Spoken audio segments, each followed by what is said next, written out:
하나님 말씀입니다. 고린도후서 12장.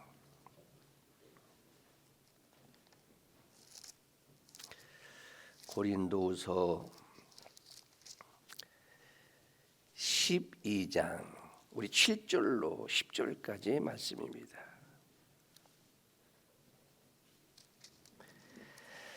고린도후서 12장 7절입니다.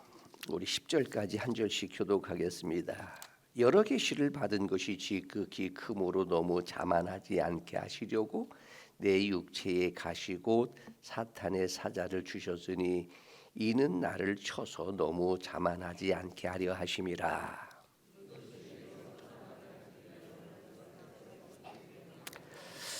나에게 이르시기를 내 은혜가 내게 족하도다. 이는 내 능력이 약한 데서 온전하여짐이라 하신지라. 그러므로 도리어 크게 기뻐함으로 나의 여러 약한 것들에 대하여 자랑하리니 이는 그리스도의 능력이 내게 머물게 하려 함이라.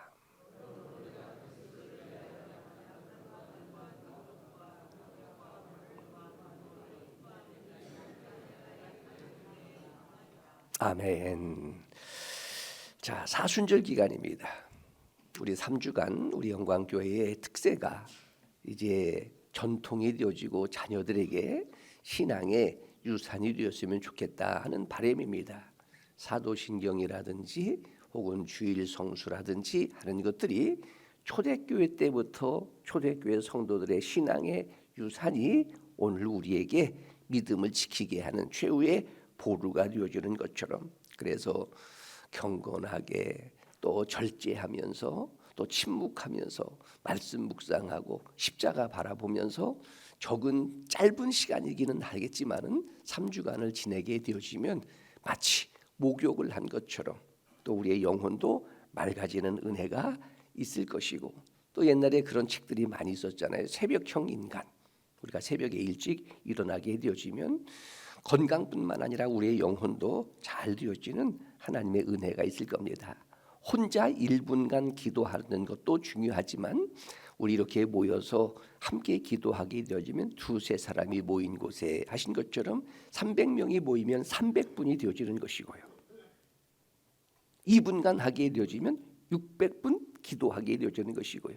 그래서 이런 사순절 특세가 마치 방전된 배터리에 충전되어지면은 또 사용되어지는 것처럼 하나님 앞에 우리의 영성, 우리 것들이 충전되어져서 1년간 그 은혜로 살아가는 특세가 되어질 것입니다.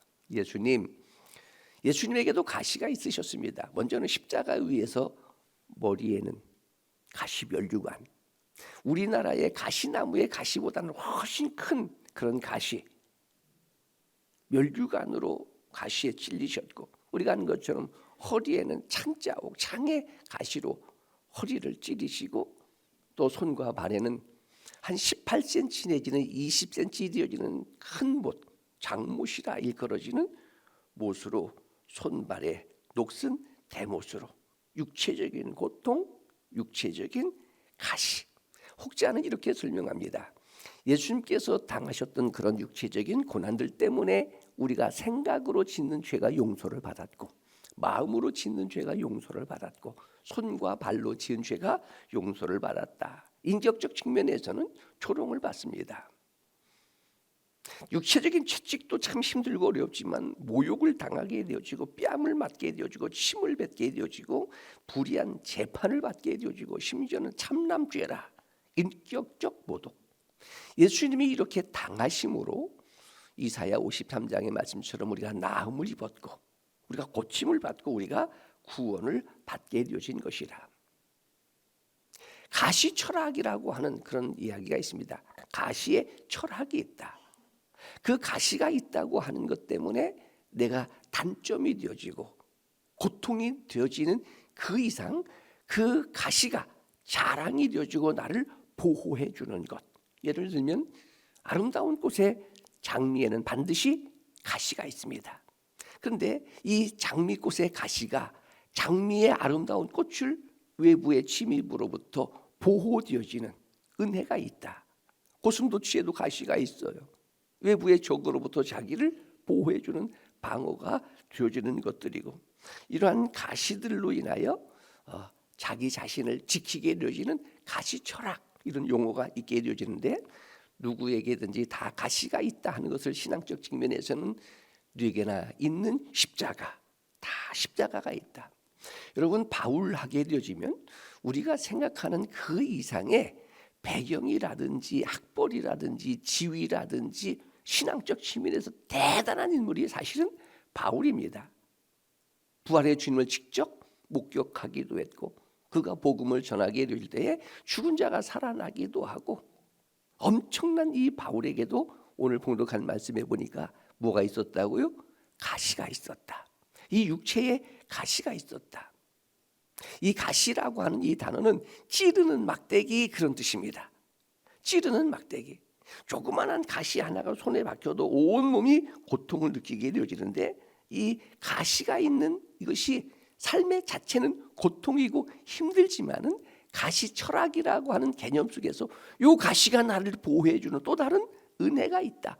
가시가 주어지는 축복이 있다. 오늘의 말씀입니다. 바울에게 있었던 육체적인 가시가 뭐냐? 물론 바울에게는 육체적인 가시지만은 오늘 우리에게는요, 물질의 가시가 될 수도 있고 자식이 가시가 될 수도 있고, 어떻게 보면 환경의 가시가 되어질 수도 있고.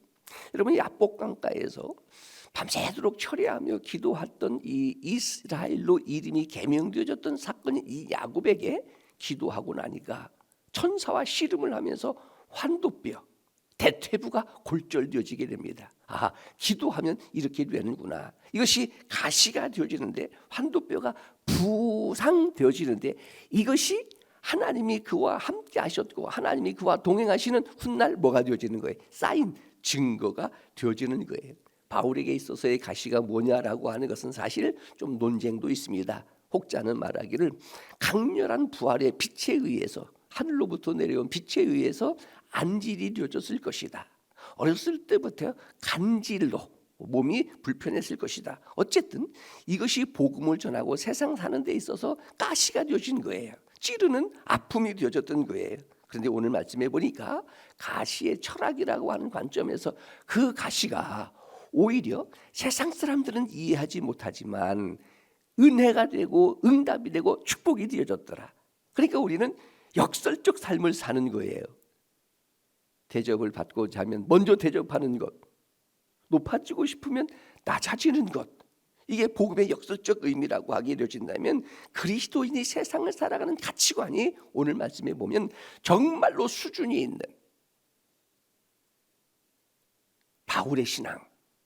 그래서 오늘 첫 시간 가시의 복음 혹은 가시의 축복이라고 하는 제목으로 말씀을 드리면서, 누구에게든지 다 찌르는 아픔이 있다. 여러분, 겉으로 볼 때는 경건한 것 같고 아무 걱정이 없는 것 같아도, 여러분, 저도 밤이면 뒤척이는 마음에 부담이 있고요, 적은 부분인 것 같지만 교인들과의 관계 속에, 어제 제가 예배를 마치고 어느 남자분에게 전화를 했어요. 이번 주일이면 만날 수 있을까 하는 기대를 했는데 역시 만날 수가 없었어요. 전화를 했어요. 받아주는데 얼마나 고마운지, 전화를 받아주는데 얼마나 고마운지. 거기다가 더 고마운 것은, 목사님 시간 내서 곧 교회에 가서 목사님 뵙겠습니다. 이게 나에게 들려지는 복음이었는데, 주일날 나에게 있었던 가시가 그것이 위로가 되어지는, 축복이 되어지는. 여러분, 누구에게나 다 가시가 있다, 다 아픔이 있다, 다 십자가가 있다. 그러나 우리 기도하면서 그 가시가 어떠한 의미가 있게 되어지는지, 가시의 철학 혹은 가시가 나에게 어떠한 축복이 되어지는지, 더 나아가서 3주간 그 가시를 놓고 하나님 앞에 기도해보고, 그 가시가 어떻게 해결되어지고 그 가시를 통한 하나님의 응답을 한번 받아보자. 가시의 축복, 가시의 철학. 자, 오늘 바울에게도 가시가 있었습니다. 바울에게도 가시가 있었다면 하물며 우리는 이라고 하는 위로를 받으면서, 가시의 철학, 가시의 축복이 무엇일까? 7절의 말씀입니다. 여러 계시를 받은 것이 지극히 크므로. 다메섹 도상에서 부활의 주님을 만난 겁니다. 이방인의 사도로 하나님의 부르심을 받은 겁니다. 우리가 잘 아는 것처럼 그는 가말리엘 문화생이에요. 요즘 한국으로 말하면 스카이 출신입니다. 하버드 출신입니다. 율법적 측면에서는 바리새인 중에 바리새인이에요. 경건하면 제일의 경건입니다. 또 가문으로 말하게 되어지면 그는 로마의 시민권을 가지고 있어요. 오늘 우리로 말하게 되어지면 미국의 시민권자예요. 제가 20, 30년 전에 중국에 다니게 되어질 때에 미국의 시민권을 가지고 있는 그 선교사와 함께 동행을 하게 되어지는데 저희들은 두려워서 움직이는 것이 제한을 받기로 그는 미국의 시민권자니까 아주 당당하게 다니더라고요. 어디도 갈 수 있어요. 북한도 갈 수 있는 거예요. 이것과 버금되어지는 로마의 시민권이라고 하는 것은 그 시민권 하나만 있으면 노후 걱정하지 않아도 살 수 있을 정도로 보장되어지는 것이 로마의 시민권이에요. 아무데나 가서도 그는 자유롭게 활동할 수 있고, 그러니까 로마의 시민권자이기 때문에 그가 이제 재판을 받게 될 때 어디로 가는 거예요? 로마로 가게 되어지는 이런 대단한 여러 7절의 말씀에서 내가 하나님으로부터 받은 계시가 엄청나게 크다. 얼마든지 교만할 수 있고 자랑할 수 있고 대단한 프라이드를 가지고 있었던 이 바울에게 가시를 하나님이 허락하시는 이유. 그런데 그 육체적인 질병의 가시 때문에 설교하고 복음을 전하고 이방인의 사도로 사명을 감당하기가 불편하고 힘들었어요. 그래서 오늘 말씀해 보게 되어지면 하나님 앞에 기도하는데 기도하면서 받은 응답, 이 가시가 주어지는 축복, 첫째는요 7절의 말씀입니다. 뭐 하지 않게 하시려고, 자만하지 않게 하시려고 하나님께서 나에게 사탄의 가시를 주셨으니, 그러니까 아픈 건 아픈 거예요. 고통스러운 건 고통스러운 거예요. 혹자가 이렇게 말합니다. 그렇잖아도 인간이 교만한데 이러한 육체적인 가시라든지 질병이라든지 고난조차 없다면 인간이 어떻게 되겠느냐 하는 거예요. 그러니까 시련이라고 하는 것은, 고난이라고 하는 것은, 질병이라고 하는 것은, 그리고 오늘 말씀처럼 가시라고 하는 것은 유대인의 고난의 신학에 의하면 하나님이 부르시는 메가폰이다. 하나님이 부르시는 메가폰. 조용하게 부르면 잘 듣지 못하니까 메가폰으로 큰 소리로 부르시는 하나님의 부르심이 뭐라고요? 고난이다, 질병이다, 가시다, 아픔이다. 아하, 이것 때문에 뭐 하는 거예요? 겸손하게 되어지는 것. 다른 측면으로 말하면 하나님은 교만한 자를 물리치시고 겸손한 자에게 은혜를 주시는 것이라. 더 나아가 이 겸손이라고 하는 것은 하나님의 성품입니다.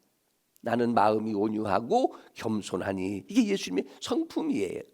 가시를 통해서 내 믿음이, 어렸을 때에 눈으로 직접 보았던 농경사회 시대였고 우리 할머니 할아버지는 농부셨으니까 지금은 하우스에서 좋은 상품들이, 과일들이, 때에 따라 채소들이 나오지만 그때만 해도 노지라 그랬습니다. 저는 이 노지라는 말이 어릴 때는 뭔가는 몰랐는데, 딸기도 밭에서 이 빨갛게 익으면 흙을 털어서 먹어야 됐고, 오이도 노지에서 맺히게 되어지면 반드시 맺히는 것이 거의 없어요. 다 꼬부러지는 거예요. 다 꼬부러져. 그런데 꼬부러진 이 오이에 할아버지께서 바늘과 같은 것으로 꼬부러진 반대편에 그 오이를 찌르고 다니시는 거예요. 찌르고 다니시고 2, 3일 지내게 되어지니까 이 꼬부라졌던 이 오이가 어떻게 되어져요? 반듯하게 되어지는 거예요. 거기서 발견되어진 거예요. 그렇게 살아서는 안 된다. 교만은 패망의 시작이라. 바르게 살아야 된다. 하나님께서 주시는 은혜가 뭐라는 거예요? 가시라는 거예요. 이게 보통 신앙이냐 하는 거예요. 뭐 해보고 나니까, 기도하니까 가시에 대한 해석이 달라지는 거예요. 가시가 은혜가 되어지는 거예요. 그것 때문에 겸손하게 되어지는 거예요. 여러분, 저도 개인적인 측면에서 얼마든지 교만할 수 있는 조건들이 많이 있습니다. 친구의 목사들이라든지 선배 목사님들이 보게 되어지면, 집안의 목회의 가문을 보게 되어지면 얼마든지 교만해질 수 있는, 그런데 말하지 못하는 마음속에 갖고 있는 뉘게나 있는 십자가 내게도 있도다. 그러니까 뭐 하게 되어지는 거예요? 하나님 앞에 기도하게 되어지고 겸손하게 되어지고. 나만 왜 겪는 고난이냐고? 그렇지 않습니다. 다 가시가 있다. 자, 그러나 이 가시 때문에 바울은 무슨 축복이라고요? 겸손하게 하는, 자만하지 않게 하는, 바꾸어 말하면 계속 이어지는 관계적인 그런 축복의 내용이지만 하나님께서 주시는 은혜라. 두 번째는요, 8절에 있는 말씀에 보게 되어지면 이런 말씀들이 있습니다. 이것이 내게서 떠나가게 하기 위하여 내가 몇 번이요? 3번 기도하였더니. 여러분, 예수님도 십자가라고 하는 것이 예수님의 육신, 즉 인성적 측면에서는 가시였습니다. 아픔이었습니다. 찌르는 고통이었습니다. 아시는 것처럼 처지게 만든다는 것, 멸시를 당한다는 것, 십자가 지고 골고다를 얻는다는 것. 여러분, 비아돌로로사 가다가 넘어지고 도저히 육체적으로 그 십자가를 질 수 없으니까 바나바가 대신 지고 가게 되어지는, 구레네 시몬이 또 대신 지고 가게 되어지는 그런 가시. 그러니까 하나님, 너무 힘들어요, 너무 아파요. 하나님 앞에 뭐 하게 됐다고요? 기도하게 됐다. 예수님도 3번 기도하십니다. 3번 기도하십니다. 겟세마네 동산에서 제자들과 함께 기도 좀 해라, 시험에 들지 않게 기도해라, 심지어는 함께 기도하자, 나를 위해서 기도하달라. 3번. 그리스도인이 항상 기뻐하라, 쉬지 말고 기도하라. 이것이 모든 그리스도인들이 좋아하는 성경 구절의 5번째가 바로 그 구절이라는 겁니다. 그 가시 때문에 뭐 하게 돼요? 기도하게 되어져요. 그 가시 때문에 기도하게 되어져요. 이것이 살 길이에요. 이것이 믿음이 있다는 증거예요. 내가 구원받았다는 증거예요. 나를 찌르는 가시 때문에 떠나가고 포기하게 되어지는 건, 그건 그렇지 않습니다. 바울, 가시 때문에 하나님 앞에 뭐 하게 되더라? 기도하게 되더라. 기도하면 반드시 응답이지만 기도하는 자체가 은혜예요. 우리 사순절 이런 마음으로 한번 기도해보자. 그리고 그 가시를 기도의 제목으로 3주간 내가 하나님 앞에 기도했을 때 하나님이 어떻게 해석하시는지, 응답하시는지, 축복하시는지 한번 보자 하는 겁니다. 마지막으로 9절의 말씀입니다. 하나님 앞에 이 가시 때문에 너무나도 찌르니까 아파서 기도하니까 이런 응답이에요. 나에게 이르시기를. 이게 기도의 응답이거든요. 내 은혜가, 하나님이 주시는 은혜예요. 내 은혜가 내게 족하도다. 이것이 뭐라는 거예요? 가시가 은혜라는 거예요. 이해할 수 있어요? 이성적으로, 윤리적으로는 이해하기 힘들고 어려운 겁니다. 가시가 방해가 되어지고 고통이 되어지고 아픔이 되어지는데 오히려 이것이 은혜라. 오히려 이것이 은혜라. 다시 말하면 오히려 이것 때문에 내가 온전하여진다. 이것 때문에 내가 크게 기뻐한다. 내가 이것을 자랑한다. 이 역설적 복음이 되어지는 거예요. 그래서 가시 철학이라 이렇게 말하게 되어지는 겁니다. 기도하고 나서 가시가 있어서 오늘 고린도후서 12장에 바울이 하나님 앞에 3번씩 기도하고 나서 이것이 은혜야, 자만하지 않게 하시려고 하시는 하나님의 축복이야 라고 응답받고 난 이후 오늘 내용을 잘 보게 되어지면 치료되고 회복되고 건강하게 되는 것이 아닙니다. 어떻게 보면 예수님이 겟세마네 동산에서 아버지 할 수만 있으면 이 잔을 내게서 지나가게 하옵소서, 십자가 지지 않기를 원하여 기도하였던 예수님 됐어요, 안 됐어요? 십자가 지셨습니다. 오늘 우리적 표현으로 말하면 겟세마네 동산에서 기도 응답된 거 아니에요. 그럼에도 불구하고 최고의 기도가 되어지는 이유는 내 뜻대로 마옵시고 아버지의 뜻대로 되어지기를 원합니다. 그래서 기도의 정의는요, 자기의 목적을 성취하기 위해서 신의 능력을 움직이는 것이 아니라 이건 수도 종교입니다. 기독교의 기도는요, 자기의 의지를 내려놓고 누구의 뜻과 의지, 나를 통하여 하나님의 뜻, 하나님의 의지, 하나님의 계획이 이루어지기를 원합니다 라고 하는 기도가 우리 그리스도인의 기도가 되어지는 거예요. 이후 바울은 한 번도 육체적인 가시 그냥 가지고 평생 살지만, 이 불치병이라고도 알려집니다. 평생 가지고 살지만 그것 고쳐달라고 기도하지 않습니다. 또 그것 때문에 복음을 전하고 사명을 감당하고 땅끝까지 예수 믿으라고 전하는 그의 사역에 이것 때문에 나 못하겠다고 방해가 되어지고 그렇게 되지 않습니다. 그냥 감당하고 살아가는 거예요. 아플 때마다 뭐 하고요? 기도하고, 힘들 때마다 뭐 하고요? 하나님의 도우심을 구하고 겸손하게.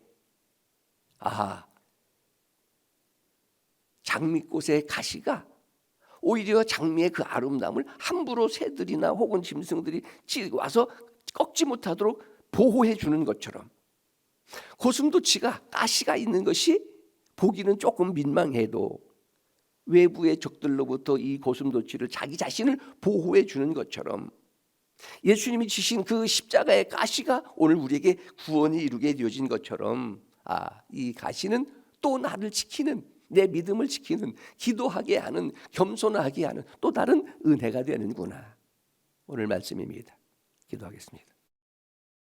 하나님 아버지,